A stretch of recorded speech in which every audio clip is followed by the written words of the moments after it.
Hi, welcome to our channel where we share the most intriguing stories. When ex-soldier Garrett Stone moves into a quiet suburban cul-de-sac, he expects peace, not war. But when the local HOA targets him with lies, fake videos, and a smear campaign, Garrett fights back with the skills forged in combat. This time, the battlefield is his own front yard. I bought the house on a Tuesday. It sat on the edge of Raven Hills, a quiet cul-de-sac suburb with pristine sidewalks, mailbox clusters, and that artificial calm you can only get when every blade of grass is HOA approved. Mine wasn't. That is, my lot, unlike the others, was technically outside their jurisdiction. The house was clean, modern, and surrounded by pine trees that muffled the noise from the nearby road. It felt like the kind of place where I could finally sleep without checking corners. I'd spent the last 4 years bouncing between contract jobs overseas, Kuwait, Kabul, a couple of black sites I'd rather forget. I came back with some savings, some scars, and a low tolerance for bullshit. The house was a chance to breathe. I put up a new flagpole, hung the stars and stripes, and started laying out a gravel path from the driveway to the porch. The first time I saw her, she was standing on the sidewalk in front of my yard with a tablet and a tight little smile. Short blonde bob, big sunglasses, and that scent of fake civility that always made my skin itch. She didn't introduce herself at first, just said, "We've been watching your renovations with interest." I was mid-hammering a stake into the new fence post. "We?" I asked. She extended a hand like it had never done anything dirty. Karen Dorset, president of the Raven Hills Homeowners Association. I didn't shake it. I just wiped the sweat from my brow with my forearm. "Pleasure, but just so we're clear, my property isn't part of the HOA. It's grandfathered out." She blinked, smiled tighter. "Technically, yes, but we'd like to encourage community integration. It keeps things cohesive and equitable." "Got it," I said. Still not signing anything. The next day, a manila envelope showed up in my mailbox. Inside was a community integration packet from the HOA. It included a suggested dues schedule, an application to join the association, a copy of neighborhood color palette guidelines, and, my favorite, a suggested schedule for lawn watering. I tossed the whole thing in the trash. I wasn't here to ask permission to live. Over the next week, I started noticing things. The joggers avoided my sidewalk. Kids crossed the street when they walked past. One guy on a riding mower slowed down when he passed my yard, staring just long enough to make it feel like a warning. Nothing overt, just that slow, suffocating pressure of suburban disapproval. I kept to myself. I worked in the mornings, grilled in the evenings, kept the property clean, but I wasn't about to paint my door eggshell serenity because some committee said so. Then came the second visit. Karen brought a clipboard in backup. 2 HOA board members with identical navy polo shirts and brittle little grins. "We noticed you've installed solar panels," she said, like I'd laid down landmines. "There's a protocol." "My property. My power bill. My panels." She scribbled something on her form. "Non-compliance affects property values, Mr. Stone. Your neighbors have rights, too." I laughed. I couldn't help it. "You don't have jurisdiction here." That evening, I found a yellow flyer pinned under my wiper blade. "Help us protect Raven Hills from disorder. Say no to exceptions." No logo, no signature, just that cheerful suburban fascism baked into the font. I shrugged it off. I'd dealt with warlords who tried the same tactics. The only difference was, Karen had better dental, but I could feel it building. The pressure. The way everyone looked at me like I was some sort of infection in their sterile little world. And behind it all was Karen, watching, waiting. It started with a whisper, the kind that slithers under doors and drips out of neighborhood Facebook groups like slow poison. One morning, I stepped outside with a cup of coffee and noticed 3 women on the opposite sidewalk, whispering while eyeing my house like it had grown fangs overnight. They had yoga mats under their arms and faces frozen in tight, polite horror. One of them nudged the other, said something, and they all moved on like I'd sneezed the plague. The next clue was stranger. My contractor buddy Dylan called me from across town. "Hey man," he said, "this is awkward, but you okay?" Define okay. "Well, someone from your neighborhood left a voicemail at my office. Said you were volatile, that I should reconsider working with you. Something about a history of instability." I almost laughed, but it caught in my throat. "You think it was Karen? Do I need to answer that?" That night, a neatly folded flyer showed up on my doorstep. It wasn't addressed, just dropped there like propaganda in a war zone. The title read, "A Warning for the Safety of Raven Hills." Below it were accusations that I had a documented history of erratic behavior, had verbally threatened a neighbor's child, and, best of all, allegedly discharged a firearm during a domestic dispute overseas. My hands clenched on instinct. There were even fake screenshots of what looked like police reports, my name crudely inserted into stock forms, and a QR code leading to a grainy, clearly edited video of me yelling during a Skype interview back in Kandahar, spliced with war footage, and distorted subtitles. The next morning, I woke up to voices outside, not the usual leaf blower or passing joggers. This was a crowd. When I stepped outside, there were about 20 people gathered on the sidewalk and curb in front of my house. Some held printed signs, "Protect our children," "No place for violence," and one particularly creative one, "Terrorists don't wear uniforms." A man in cargo shorts threw an empty soda can at my front step and yelled, "We don't want your kind here." I stood on my porch, barefoot and holding my mug. "Is there a meeting I missed?" A woman with a visor shouted back, "You know what you did?" I sighed and reached for my phone. 10 minutes later, 2 squad cars rolled in. One cop, Officer Barnes, I recognized. He'd stopped by when I first moved in and asked about a noise complaint that turned out to be me tuning a power drill. This time, he looked tense. "Mr. Stone," he began, "we received several calls, concerned citizens saying you've made threats, possibly own unregistered weapons, and have a criminal background. Is that accurate?" I stared at him for a long beat. "No, it's fabricated." Another officer was taking down statements from some of the protesters, who were all too eager to act like I was Timothy McVeigh. I could see one of them showing the edited video on their phone. "I want you to come inside," I told Barnes. "You're going to want to see something." He followed me in, where I handed him the flyer, the screenshots, the QR code link, and my DD-214 neatly framed on the wall. No criminal record, no charges, and I'm licensed to carry. Not that it's relevant because I haven't so much as unholstered in this neighborhood. He nodded slowly, chewing on his cheek. "We'll need to follow up on this." "I'm counting on it." As he left, I stepped back onto the porch. The crowd had thinned slightly, but a few lingered, watching me like I might sprout horns.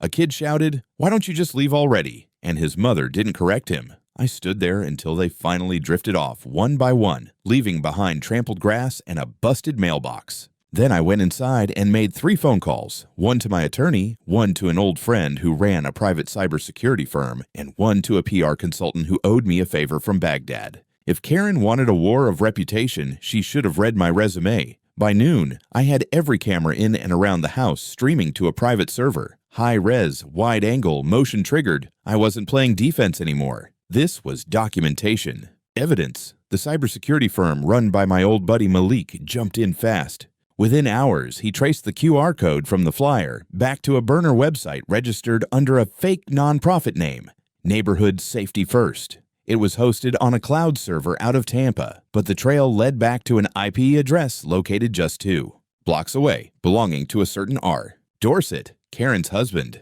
Sloppy. My attorney, Naomi King, a defamation specialist with the sharpness of a scalpel, was already drafting the cease and desist letters before I finished sending her the files. She asked for everything: the screenshots, the video, the names of the protesters I could identify, the timeline of HOA contact, and most importantly, a copy of the notarized exemption I had showing I was not under HOA jurisdiction.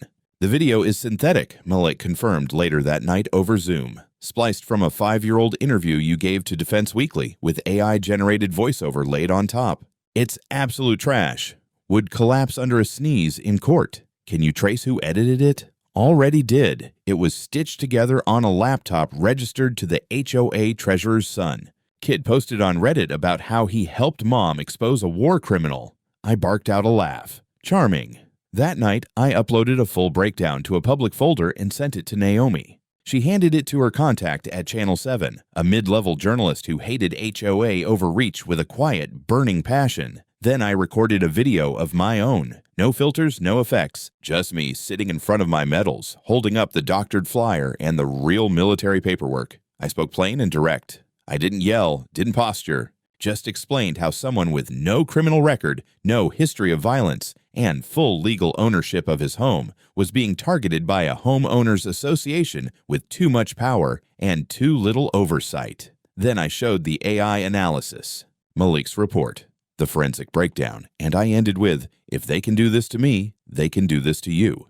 Naomi published it the next morning with a press release, and Malik set up the hosting on 3 mirrored servers. The view count hit 10,000 in under 4 hours. I started getting messages from other veterans, from HOA victims across the country, from neighbors I hadn't even spoken to yet. And then came the threats. Anonymous emails calling me a traitor, a danger, a ticking bomb. A few blocked numbers leaving voicemails with altered voices, warning me to stop the smear campaign. The irony made me grin, but I saved them all. Forwarded everything to Naomi and the police.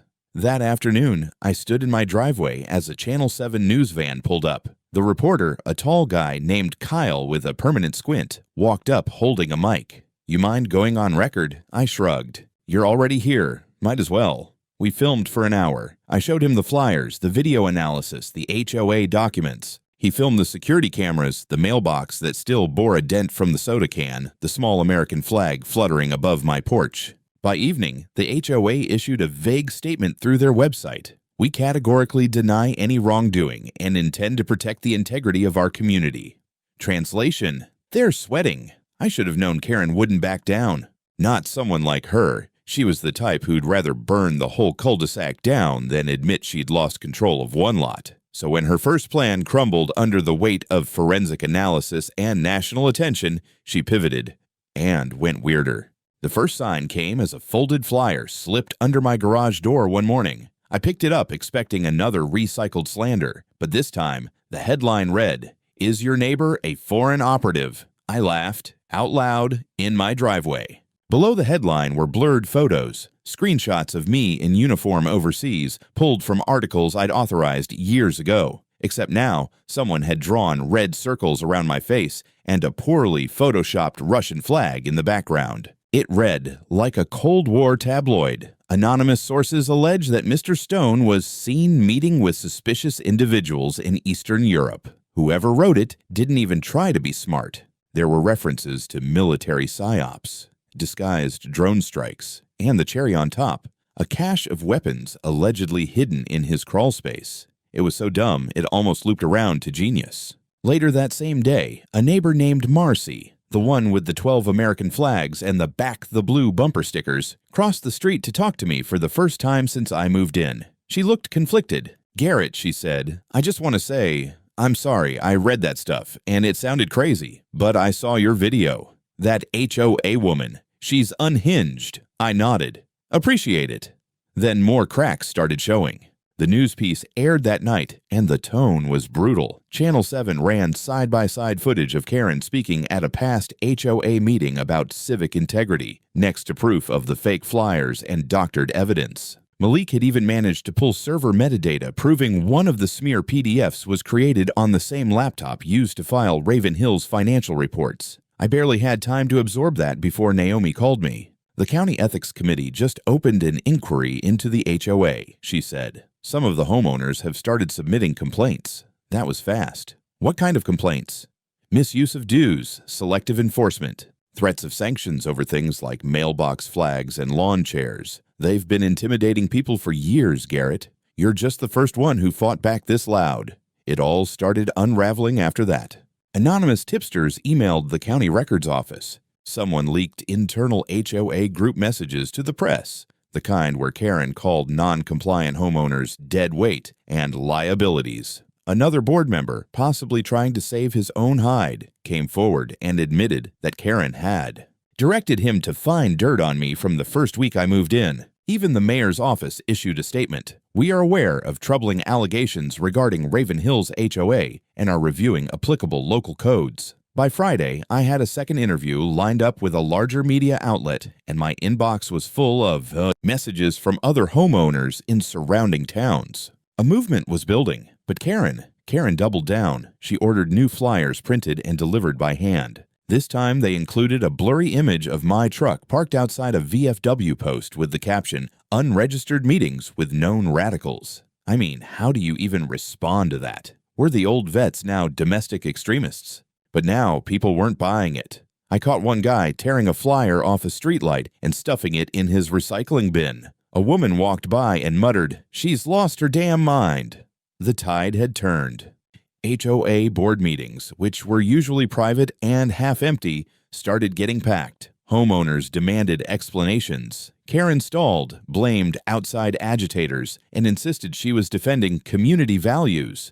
But the cracks were spreading, and everyone could hear them. I've always believed that if you push a person hard enough, eventually they either break or push back. Karen hadn't broken yet, but I wasn't just pushing now. I was coming at her with a wrecking ball, wrapped in subpoenas and sealed with legal firepower. Naomi filed the lawsuit on a Wednesday morning, a formal civil suit against Raven Hills HOA and Karen Dorset personally for defamation, libel, false light, intentional infliction of emotional distress, and attempted coercion of public opinion through fraudulent means. The packet was delivered by courier directly to her house. She refused to open the door, so the guy left it taped to her screen door, flapping like a scarlet flag in the wind. Less than 24 hours later, their lawyer, an oily man named Franklin Rudd, who dressed like a car salesman and blinked too much, reached out to Naomi with a dismissive tone and a weak threat. "We feel confident this will be resolved quickly, without the need for escalation." She laughed in his face.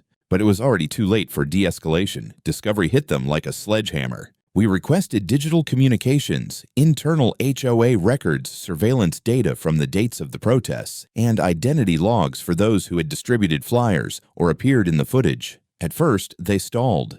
Then they tried to claim loss of data. Naomi filed for contempt. When we finally got partial access to the HOA's internal Slack history and emails, it was like opening Pandora's inbox. Not only had Karen been directing every move of the smear campaign, but she'd also bragged about it, literally used phrases like, "He's not one of us," "Make it so he can't stay here," and "I don't care if he's legal. He's disruptive." One email chain showed board members discussing how to fabricate community complaints by asking our people to submit reports under aliases. A screenshot attached showed Karen personally approving the final wording of the dangerous neighbor flyer, including the fake incident report number. Then came the kicker. Their legal consultant, the guy who advised them on defamation, gray zones, and digital loopholes, had a revoked license from Nevada. He wasn't even technically allowed to give advice in this state. And under deposition, he folded fast.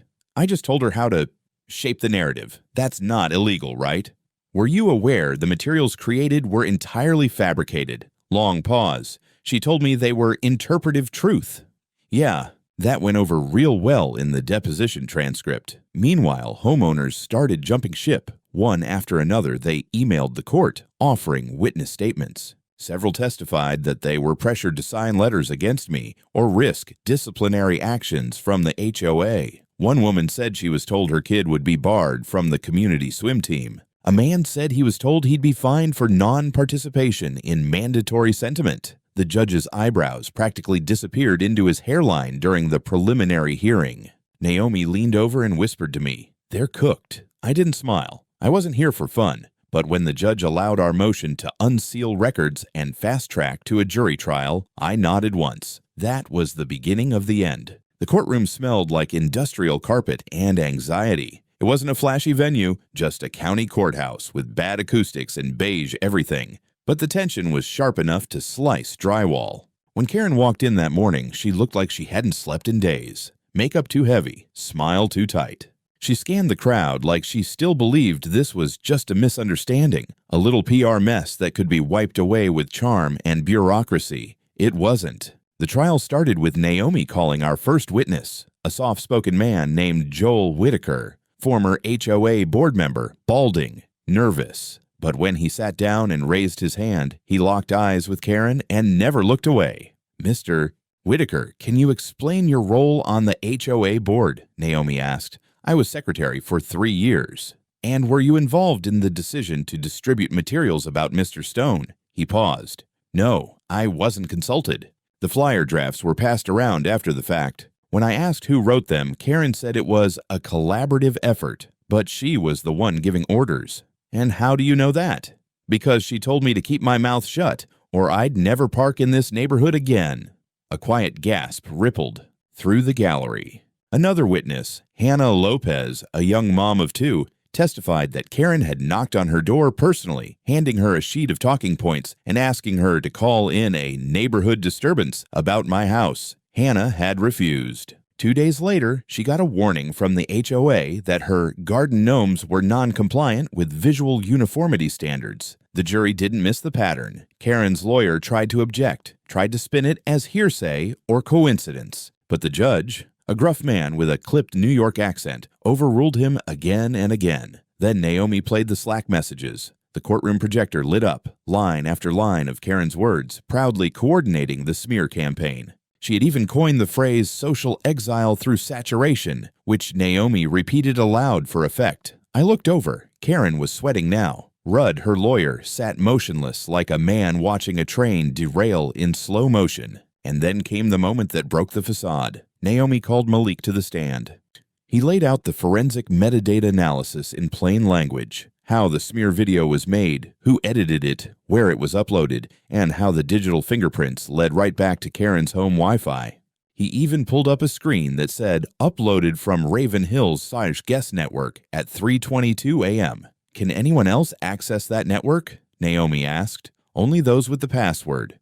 Do you know who had it? He smiled faintly. According to router logs, one device, an iPad registered to Karen Dorset, logged in and uploaded the file. Dead silence. Even the judge blinked. Karen broke then. She stood up, wild-eyed, shouting, "This is a setup. They're framing me. I've done nothing wrong. I was defending the neighborhood." "Ms. Dorset," the judge barked, "sit down or I'll hold you in contempt." Her lawyer tugged her sleeve like he was reeling in a flailing fish. She sank back into the seat, but her hands kept twitching. The jury didn't need convincing. Their faces had gone stony, locked in the kind of expression you wear when you know you're watching the truth, and it stinks. After court recessed, Naomi turned to me. She's done. It's just a matter of how hard the gavel falls. The fallout spread faster than I expected. Within 48 hours of Karen's courtroom meltdown, the news cycle picked up the scent like wolves on blood. Local stations recycled courtroom footage. Social media clipped and shared the moment she screamed about being framed. And someone, probably from Malik's circle, cut together a side-by-side of her shouting, "I did nothing wrong," over her Slack. Messages admitting she'd make life hell for the outsider. It was almost too easy, too clean. But I didn't feel triumphant. Not yet.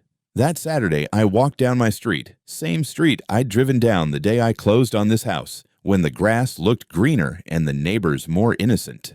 Now people watched me from behind blinds. Others waved. Some came up to shake my hand, apologizing for believing the lies. One man, George, older ex-Navy by the look of his tattoos, said, "You took on the beast and didn't blink." We needed that. Another woman cried. She had testified anonymously, afraid of retaliation from the HOA. Her husband had been fined twice for non-cooperative presence, whatever that meant. They were considering moving. Now, she said, maybe they'd stay. Meanwhile, Naomi was getting interview requests. Malik, too. Our inboxes were a battlefield of journalists, lawyers, community advocates, even a couple HOA whistleblowers from out of state who said, "This is happening everywhere. We weren't just a court case now. We were a symbol." Which, frankly, made me nervous. Because when something becomes a symbol, it stops being under your control. And Karen, for all her unraveling, hadn't played her last card yet. I found that out Monday morning when I opened my mailbox and found a manila envelope with no return address. Inside, a printed cease and desist letter from a newly formed legal defense fund representing concerned HOA affiliates, a group alleging that I had defamed them by associating all HOA activity with corruption. They wanted me to take down the public files, the footage, and Naomi's blog post outlining the trial. I laughed, hard and loud, right there on my porch. My dog stared at me like I'd lost it. Naomi said it best. Let them try. Every time they poke, we push harder. And we did. That week, I filed a formal complaint with the State Attorney General's office, not just against Karen, but against the HOA's entire leadership history. We uncovered that 3 past board members had signed off on shady contracts, one involving unlicensed landscaping companies owned by Karen's cousin. Another involved thousands in consulting fees routed to a P.O. box in another county. The more we dug, the more people joined. former residents of Raven Hills, even families who'd moved away after clashing with the HOA. Some had stories worse than mine. One woman said they delayed her home sale by 6 months out of spite. One man claimed they falsified lawn inspection reports to void a refinance. It was bigger than me now. I was just the stone that hit the glass. It took less than 5 hours for the jury to reach a verdict. We waited in a side room while they deliberated. Naomi scrolling through her phone with lawyerly calm, Malik pacing like a caged hawk, and me staring at a water stain on the ceiling that looked suspiciously like Florida. Nobody said much. We didn't have to. The evidence had done all the talking. When the bailiff called us back in, the room felt colder. The jury marched in, stone-faced, like they were carrying something heavier than just a verdict. The foreman, a nurse in her 50s, short hair, steady hands, stood and read it aloud. On the count of defamation, the jury finds in favor of the plaintiff. On the count of intentional infliction of emotional distress, in favor of the plaintiff. On all counts, in favor of the plaintiff. And then came the damages. $3.1 million. You could hear the air suck out of Karen's lungs from 5 rows back. The judge didn't wait long. He began sentencing immediately, not just for the civil matter, but for the criminal referral that had been filed mid-trial. Turns out the DA had decided to pursue charges for perjury, fraud, and witness intimidation. The fabricated video alone carried felony weight. The dead man's forged signature pushed it over the edge. Karen's lawyer tried a last-minute Hail Mary. My client was under emotional strain, Your Honor. The judge cut him off. Save it, Ms. Dorset has demonstrated a pattern of deliberate, malicious behavior designed to ruin a man's life, manipulate her neighbors, and obstruct the truth. This wasn't a misunderstanding. This was warfare. He sentenced her to 12 years. No parole for the first 7. Karen's mouth opened like she was about to scream again, but the bailiff was faster. He locked the cuffs on her wrists and began guiding her out. Her heels scraped across the tile like someone being dragged from a throne. I didn't say a word, just watched her go. She caught my eye once. What I saw wasn't remorse, it was disbelief. Like she still couldn't accept that this world had rules, and they applied to her too. After court, Naomi and I gave one last press statement outside. The sky was overcast, the air thick with humidity and anticipation. Cameras flashed.